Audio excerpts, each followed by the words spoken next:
What is up, everybody? Welcome back for episode number 5 of the Weekly Notebook. I'm your host, analyst, and reporter, Ian Catan, aka Stephen B. Smith. And today is another special episode because, listen, I'm open to feedback. And everybody really liked the, immersive experience of visuals. Whoa. Instead of just talking head. So, there we go.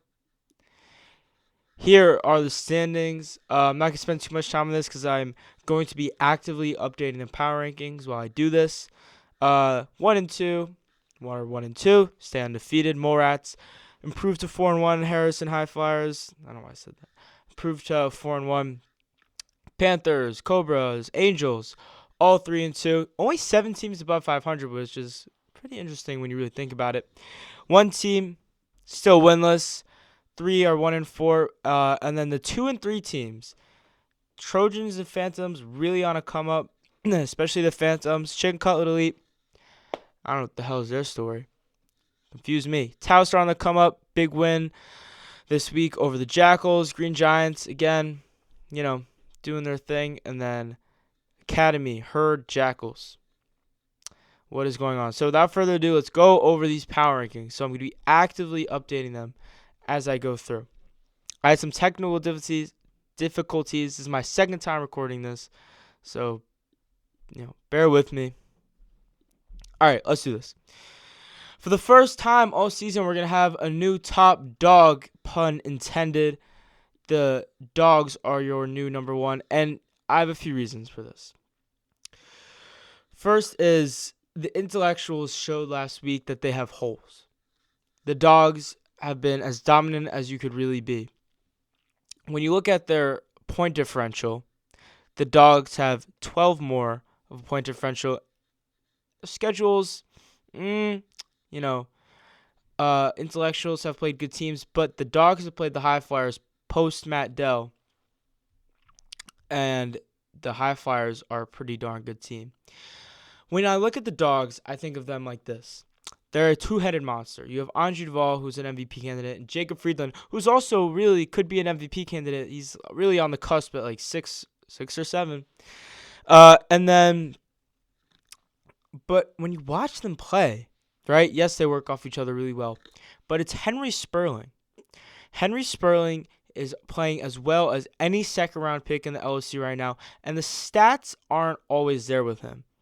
But it's the screen setting, and it's the fighting for rebounds, and it's the getting loose balls, and it's the kicking it out to Andre, clean, kick-out passes, which are extremely underrated in this league. He does all the little things right. Huge for his team. Hugo Guler does his job as much as, any, almost Mr. Irrelevant pick and go. He's doing his thing. The intellectuals, Max Spencer, arguably one of the best, if not the best perimeter defender in the league. The Tripper, though, we'll see. But they lost to a Cobras team that had never played together as that 4. A huge part of the Cobras' success is the chemistry between Chase Canner and Jasper Millman. And not only were they not playing together, it was Evan Goldoff, who is a score-first mentality, which is fine, but that doesn't necessarily feed into Jasper's game too well. Chase is score first, but he really likes to share the ball, especially off a pick and roll, which Evan, that's not his forte. And on top of that, Richard Lose actually filled in for Academy this week, and I think he was their best player. I was watching that game. I was in person, and he really did an outstanding job, and he wasn't there either. And the Cobras still almost beat this intellectual team. They were full strength. Matthew Im was there. Avi Stahl, Nolan Pollock in his third appearance of the season was there, and Max Spencer were all there. And a valiant comeback. It was a great comeback win, and I'm not knocking this intellectuals team. They're still 5-0. They're still top 2, but I just think the Dogs are a little bit more dominant. And then at number 3, we have a new number 3. Whatever. New number 3, High Flyers. Is Matt Dell better than Brett Hull? Brett Hull said, hell yeah. When you watch Matt Dell play, he has a really nice float game. He plays well off 2 in the paint. He likes to get 2 feet in the lane. He has good pace, good cadence to him, good poise when he's being pressed by tougher defenders. And then when you watch him play, Aiden Dunsky is a dog. I know he's not on the Dogs, but he is an animal down low. fights for every loose ball. He's got a mean mug on his face. He gets a rebound and he corrals it and he's yanking it. Pause. And then Ben Chaikin, obviously, I've said my piece on him before. Hate being guarded by Ben Chaikin. And you don't like being guarded by him either. And then Sammy Tate made a game-winning 3 last week. He's been doing his thing, and I think that when you add that element to this team, and he's really feeding into that defensive culture, the sky's the limit. The new number 4. So I'm moving. Yes, they lost. I know they lost, but I'm moving this team up. Oops, not 3. Not 3. Moving up to 4, right? So I did, yeah. Okay. I'm moving them up to 4. They almost beat the Intellectuals without their MVP candidate and without their 4th Man of the Year candidate.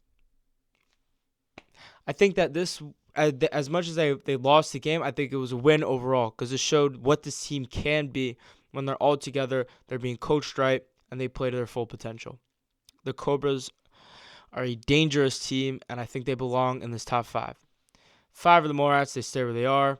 Nate Lynch, another 25-plus game. He is remarkable. His team is 4-1. Yes, they lost to the Intellectuals, who are obviously one of, if not the best team in the league. But the Morats are good when Nate Lynch is good. The Intellectuals, they give a blueprint on how to stop this team. But when you play a team like Chin Cutlet Elite, where their tallest player is 5'10", if you want to give them that extra inch, Nate's just going to have a field day. Nobody can actually contest his shot, alter the path of his shot, and it's just, free lookings. And then at number 6, that's where I'll put the Angels, and here's why. They lost to the High Flyers. High Flyers are obviously a good team, so I'm not knocking them for that necessarily. I'm knocking them because they showed how to beat them in that game more than anything else, right? Week 1, you're still figuring yourself out, but they figured out what this team is, and they lost. The way to beat this team is, and I'm not like giving some super secret, but because not every team can do it, otherwise they'd be 0-5. It's the way you defend their screen when somebody's setting a screen for Alex. When a team has Ben Chaikin and Aiden Dunsky, and you can switch properly, and you can communicate properly, and cover both ends of that pick, and roll or pick and pop or pick and fade or pick and ghost screen, whatever. When you can do that properly and you get whatever coverage you want, you can even hedge it if you really wanted to. That's how you beat this team. And so not every team can do it. If every team could do it, they'd be 0-5. But, once the Angels figure out how to beat that, that's when they move up. Number 7, the Panthers. Another great win over a completely new barbecue chicken team with a varsity player, Dylan Chen. Play of the defensive play, but I think overall play of the week, that nasty block on R.B. Driki. It's a hard guy to block. End of statement. Number 8, I'm keeping Taos there. Team Taos, another good win. Team Taos is, I had them number 3 in my preseason power rankings, and Matthew Hirsch has just played phenomenal basketball. He's averaging almost 19 and 12 a game, sprinkling in a few assists and pretty good stocks in there as well. He's doing his thing. So I think that, again, only 5 games of the season, but the sky's the limit for this Taos team. This Taos team, when Joey really starts, congrats Joe on Bucknell, but when, Joey really starts coaching them right, and, Nussie feeds into this culture, and Nussie hasn't even been playing well. Nussie will tell you that, and they're still winning games. So I think they'll turn this around. And then at number 9, I'm moving up the Green Giants one. They're 2-3. The Green Giants confuse me, but here's my thought process: is that they're 2-3, but they really haven't figured out the type of basketball they're going to play. They know who has to play well for them to win, which is PJ Rosenthal, right? But they still haven't really figured out that other 3Ps. Tristan Fergie was playing great basketball. Ethan Finger's doing his job. But then that 4th guy, because it's a revolving door, they haven't really been able to pin down an identity like these top 6 teams have. So when I look at that and I say, okay, they're 2-3. They beat some good teams. They've lost barely to some really good teams. What is the limit? What is, the ceiling for this team? And when I think about it, I'm like, okay, well, then they could beat this team. Well, then they could beat this team. And I don't really like dealing with hypotheticals. I deal in absolutes. But this Chicken Cutlet team really has, this Green Giant team really has potential. And then at number 10, the biggest jump are the Phantoms. Sometimes in basketball, it really is as simple as I just needed to see a shot go in. I just needed to see it go in the hoop. And with Max Sensen, that's literally all it was. And now you sprinkle in the fact that you have a possible fourth man of the year candidate in Ben Dinkin, and you have a guy who's playing at an MVP level, Zach Kirshner. This team is dangerous, right? This team is not a team that This is not a team I'd want to go up against in the next coming weeks. And yeah, end of statement, I guess. Wow, just cut off my own train of thought. And now this is where Chicken Cutlet Elite go. Chicken Cutlet Elite. You confused the hell out of me. So let me get this straight. Week 1, you beat the Panthers, who are clearly a good team, who I had number 5 in my preseason power rankings. Then you lose to the Intellectuals. Okay, Intellectuals are good. I can get behind that. Then you lose to the Jackals. Jackals are 1-4. Jackals, they suck, frankly. Okay, I guess. Then they beat Taos, who are clearly good, who I had number 3 in my preseason power rankings. Again, like, what? And then they lose to the Morats.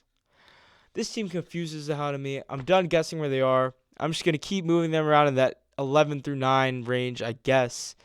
Once they figure out their identity and the type of basketball they're going to play, then I can really start formulating an opinion on this team. And then at number 12, that's where I'm going to keep the Trojans for now. 1, 2, 3. Okay. Leo Green is playing really good basketball as of late. He had 20 and 18. But they were playing a 3v3 against the Academy, who clearly aren't great. And it wasn't even their full team there. They had Richard Lewis-Fillon, who was being their best player. So I can't move them up too high. But I do like the way they play. I think Matthew Zolan, when that shot is falling, he's good. He reads a pick and roll really well, like a pro. And Nico Brenner and Alex Horner, I've been saying it since day one, are arguably the best back-end duo in the LOC. And then behind the Trojans is where I'll keep the Herd. I mean, I don't know what's going on with this team. Kieran Lee had 30. I said it, and they got mad at me, but that was a Bam Adebayo-esque performance.